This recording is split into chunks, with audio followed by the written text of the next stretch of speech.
It looks like owning property in Toronto is about to get more expensive. This city is preparing for a possible double-digit property tax increase this year.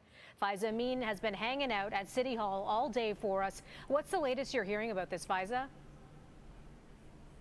Well, we're definitely hearing and getting some more reaction to this budget proposal, and it's creating some division already, even among city councillors here. So the big ticket item here that people are divided on is this property tax increase, which is being proposed for 9% this year. And then there's also a 1.5% city building fund. So that's a total of 10.5%. But the next few weeks are critical depending on what happens. A tax proposal can increase. That's according to Councillor Shelley Carroll, who's also the budget chief.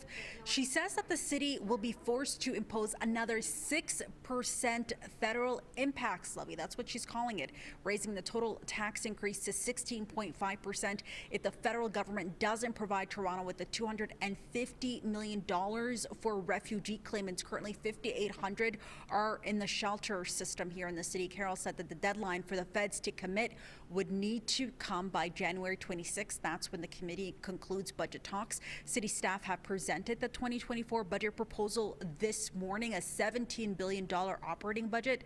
Here's a reaction, including from Shelley Carroll. I asked how serious she was about that 16.5% increase.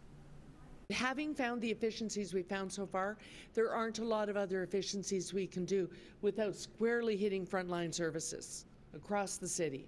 And so I will have no choice but to put on the table that option that says I direct you guys to come forward explaining what it would look like to have a federal impact levy of 6%, because I know that's the one thing that I can guarantee would deliver $250 million. In this term of office, they're going to be asking us to increase property taxes well over 30%.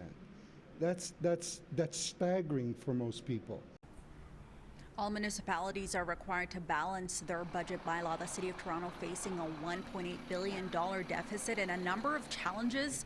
In addition to the influx of refugees to the city, there's also a housing challenge and a pandemic shortfall that continues to linger in the millions, we heard from staff this morning. And then there's been criticism of the delivery of some city services not being up to par here. But the city's proposal states it's prioritizing and maintaining essential services. That's their focus, and investing in community safety. They say they're doing that with an increase to the police budget.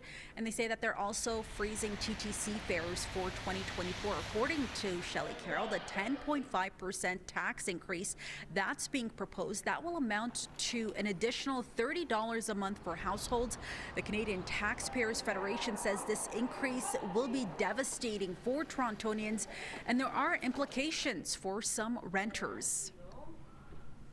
Because landlords are going to be paying exponentially higher taxes themselves, absolutely, they're going to pass on the cost to the greatest extent possible they can to renters, because, you know, we know that people who own buildings, people who run buildings aren't just going to eat these costs and not pass them on. So this is going to affect fundamentally everybody in the city of Toronto. So taking questions from reporters, Councillor Carroll was asked about finding any more efficiencies in this proposal. She says that she invites other city councillors who have been critical of this plan to find their own efficiencies and make a presentation as the budget discussions continue to get underway. Mayor Olivia Chow will also have a lot to say. Remember that this is her first budget as Mayor of Toronto. And then City Council will be voting on this proposed budget February 14th, I should say, Valentine's Day, Melissa. A lot of numbers there to swallow for residents. I'm guessing they've got a lot of feedback to share. I have been on social media today, so I've certainly seen a bit of it. How can they get their message across to City Hall? Well, the city says that they're going to be arranging a number of ways for Torontonians to provide their input. They're going to be holding these phone town halls citywide where Mayor Olivia Chow is expected to attend. And then they're also going to be holding consultations within the wards. Shelley Carroll, the councillor, said that she will also be present. And she said that's where Torontonians can come and talk about their concerns and provide their reactions to city officials who will be in attendance. All right, lots to watch for between now and Valentine's Day. Thanks for keeping us up to date, Faiza Amin.